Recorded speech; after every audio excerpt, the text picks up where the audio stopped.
Breaking news చూస్తున్నాం. భారత్ దెబ్బకు పాకిస్తాన్ విలవిలలాడుతుంది. ఇటు దాయాది దేశంలో మళ్ళీ మొదలయ్యాయి ఆకలి కేకలు, ఆకలి చావులు. ఆపరేషన్ సింధూర్ తర్వాత తీవ్ర ఆర్థిక సంక్షోభంలో చిక్కుకుంది పాకిస్తాన్. కొన్ని వారాల్లోనే రూపాయలు 100 నుంచి 700కు చేరింది అక్కడ కిలో టమాటా ధర. అంటే మీరు ఆలోచించవచ్చు. ఆఫ్ఘన్ సరిహద్దు కూడా మూసేశారు. ఒక పక్కన భారీగా తగ్గిపోయింది టమాటోకి సంబంధించిన సరఫరా. పాకిస్తాన్కి చాలా మట్టుకి వంట చేసుకునే నూనె నుంచి మొదలు పెడితే చాలా ముడి సరుకులు, కూరగాయలు ఇతర దేశాల నుంచే వాళ్ళు ఇంపోర్ట్ చేసుకుంటారు. సో ఇటు ఆఫ్ఘనిస్తాన్కి సంబంధించిన బార్డర్ మూసేశారు. మనం పెహల్గాన్ దాడి తర్వాత మనం కూడా బార్డర్ని మూసేశాం. ఒకవైపు వరదలు, మరోవైపు ధరల పెంపుతో అల్లాడిపోతుంది అక్కడ పాకిస్తాన్ సామాన్య ప్రజలు ఇబ్బంది పడుతున్నారు. భారత్ ఆఫ్ఘన్తో పిచ్చి పిచ్చి పంచాయతీ పెట్టుకున్నందుకు పాకిస్తాన్కి ఒక రకంగా ఇప్పుడు దాని ఆర్థిక పరిస్థితి దయనీయంగా తయారైపోయింది. తినడానికి తిండే లేదు. యుద్ధం కావాలా అంటూ పాకిస్తాన్ ప్రభుత్వంపై దుమ్మెత్తిపోస్తున్నారు అక్కడి జనం. ఇప్పటికైనా ప్రభుత్వం బుద్ధి మారకపోతే తరిమి కొట్టేందుకు సిద్ధంగా ఉన్నామని చెప్పేసి జనం అల్టిమేటం ఇచ్చారంటే అర్థం చేసుకోండి. ఒక రకంగా 100 రూపాయలు ఉండాల్సిన కిలో టమాటా కాస్త 700కి చేరుకుంది. టమాటో పరిస్థితి అలాగుంటే మిగతా ఇతర కూరగాయల గురించి మీరు ఆలోచించవచ్చు. వంట చేసుకునే నూనె కూడా ఇతర దేశాల నుంచే అక్కడికి తీసుకొస్తుంటారు, తరలిస్తుంటారు, దిగుమతి చేసుకుంటారు. సో దాని ధరలు, అన్నిటి ధరలు ఒక రకంగా పెరిగిపోయాయి. ఇటు వరదల సమయంలో అక్కడ ప్రజలు ఇబ్బంది పడకూడదు, మునిగిపోకూడదు అని చెప్పేసి దయాగుణంతో భారత్ వరదలు రాబోతున్నాయని ముందే హెచ్చరికలు జారీ చేసింది. అయినా కూడా మన మీద దుమ్మెత్తి పోసే ప్రయత్నమే చేస్తుంది పాకిస్తాన్ ఎప్పటి నుంచో. ఇటు ఇంటర్నేషనల్ మానిటరీ ఫండ్ IMF నుంచి దాదాపు $7 బిలియన్ ఆర్థిక సాయం వచ్చిన తర్వాత కూడా ప్రస్తుతానికి పాకిస్తాన్లో ఆకలి కేకలు వినిపిస్తూనే ఉన్నాయి. నిత్యావసర ధరలు పెరిగిపోయాయి. అక్కడ ప్రజలు ప్రభుత్వాన్ని వ్యతిరేకిస్తున్నారు. ప్రభుత్వాన్ని దించేస్తామని చెప్పేసి అల్టిమేటం ఇస్తున్నట్టు చాలా క్లియర్గా తెలుస్తుంది. సో మొత్తానికైతే ఇటు ఇండియా పాకిస్తాన్కి సంబంధించి ఒక్కసారి వ్యత్యాసం చూసే ప్రయత్నం చేద్దాం. మన జీడిపి ఈ సంవత్సరం 2025కు గాను 6.4% గ్రోత్ రేట్. ఇది IMF ప్రకారం, ఇంటర్నేషనల్ మానిటరీ ఫండ్. దాని ప్రకారం 6.4% మన గ్రోత్ రేట్ ఉంది. అలాగే మన ఎకానమీ మనం చూస్తే మన జీడిపి టోటల్ $4.19 ట్రిలియన్.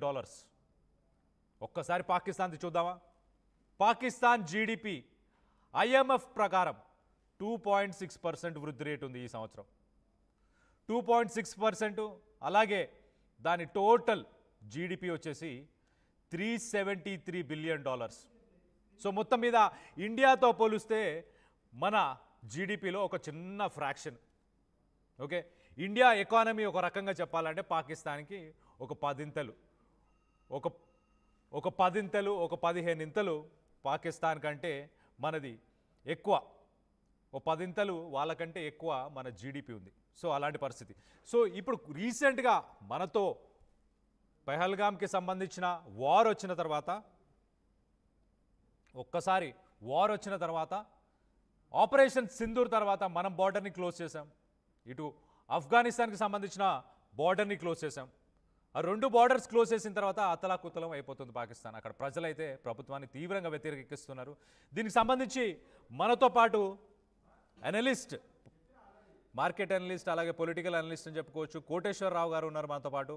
ఆయనతో ఒక్కసారి మాట్లాడి తెలుసుకునే ప్రయత్నం చేద్దాం. పాకిస్తాన్ ఆర్థిక పరిస్థితులు ఎలా ఉన్నాయి, అక్కడ నిత్యావసరాలకు సంబంధించి, అలాగే వాళ్ళ ఎకానమీకి సంబంధించి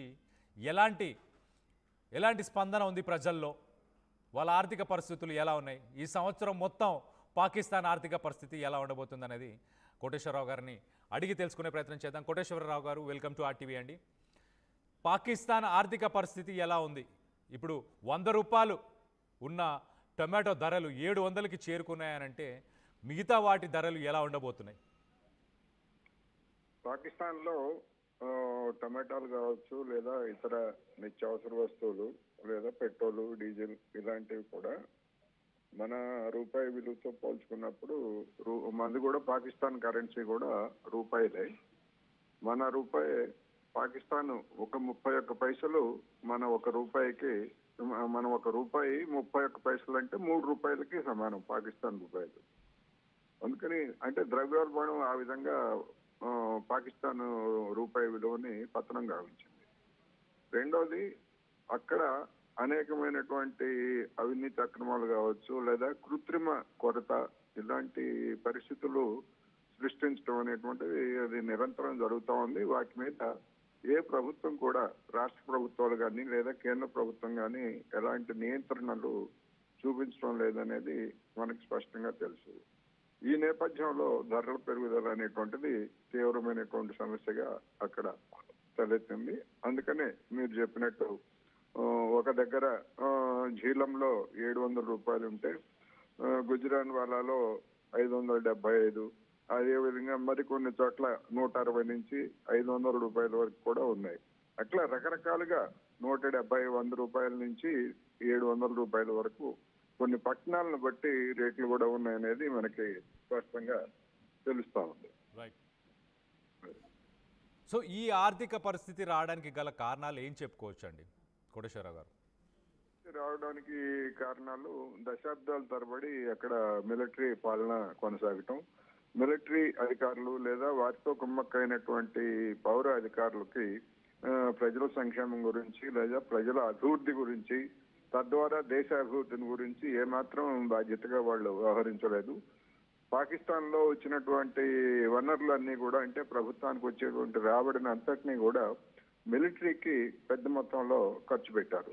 ఆ మిలిటరీ ఖర్చు అనేటువంటిది ఏ దేశంలో అయినా మిలిటరీ ఖర్చు ఎక్కువ గనక అయ్యేట్లయితే అది ఆర్థికంగా కుంగిపోయేటువంటి అవకాశం ఉంటుంది. అందుకనే మన దేశం కూడా కొన్ని సందర్భాల్లో IMF, ప్రపంచ బ్యాంకు నుంచి రుణాలు తీసుకున్నప్పటికీ పాకిస్తాన్ తీసుకున్న అదే రికార్డు స్థాయిలో IMF నుంచి లేదా ఇతర ఆసియన్ డెవలప్మెంట్ బ్యాంక్ కావచ్చు, ఎక్కడ అప్పులు దొరికితే అక్కడ అప్పులు తీసుకొని, కొత్త అప్పులు తీసుకొని పాత అప్పులు తీర్చడానికి వినియోగిస్తున్నటువంటి తీరు మనకి పాకిస్తాన్ లో బాగా ఎక్కువగా కనిపిస్తుంది. దాన్ని మనం ఒక విధంగా కంపేర్ చేసుకోవాలంటే రెండు తెలుగు రాష్ట్రాల్లో, ఆంధ్రప్రదేశ్ లోను తెలంగాణలోను, అదే విధంగా దేశంలో మరికొన్ని రాష్ట్రాల్లో కూడా రాష్ట్ర ప్రభుత్వాలు చేస్తున్న పని కూడా అదే. కొత్తగా తీసుకున్నటువంటి అప్పుల్ని పాత అప్పులకి వడ్డీలు అసలు చెల్లించడానికి వినియోగిస్తున్నటువంటి తీరు, వీటితో పోలిస్తే పాకిస్తాన్ లో అది మరింత తీవ్రంగా ఉందనేది మనం అర్థం చేసుకోవాలి. అంటే కోటేశ్వరరావు గారు, ఇప్పుడు IMF నుంచి $7 బిలియన్ అప్పు తీసుకున్నారు. తీసుకున్న తర్వాత కూడా ఇలాంటి పరిస్థితి అంటే ఇప్పుడు అక్కడ డిఫెన్స్ మీదనే ఎక్కువ ఖర్చు చేస్తున్నారా, లేకపోతే దాంట్లోంచి డబ్బుని తరలించుకున్నారా? ఇటు టెర్రరిస్ట్ యాక్టివిటీస్ని కూడా, వాళ్ళకి సంబంధించిన ఇన్స్టిట్యూషన్స్ని కూడా మనం చూడొచ్చు. ఇటు ఖైబర్ పఖ్తున్వా ఇలాంటి ఏరియాలో మళ్ళీ ఆ సంస్థలని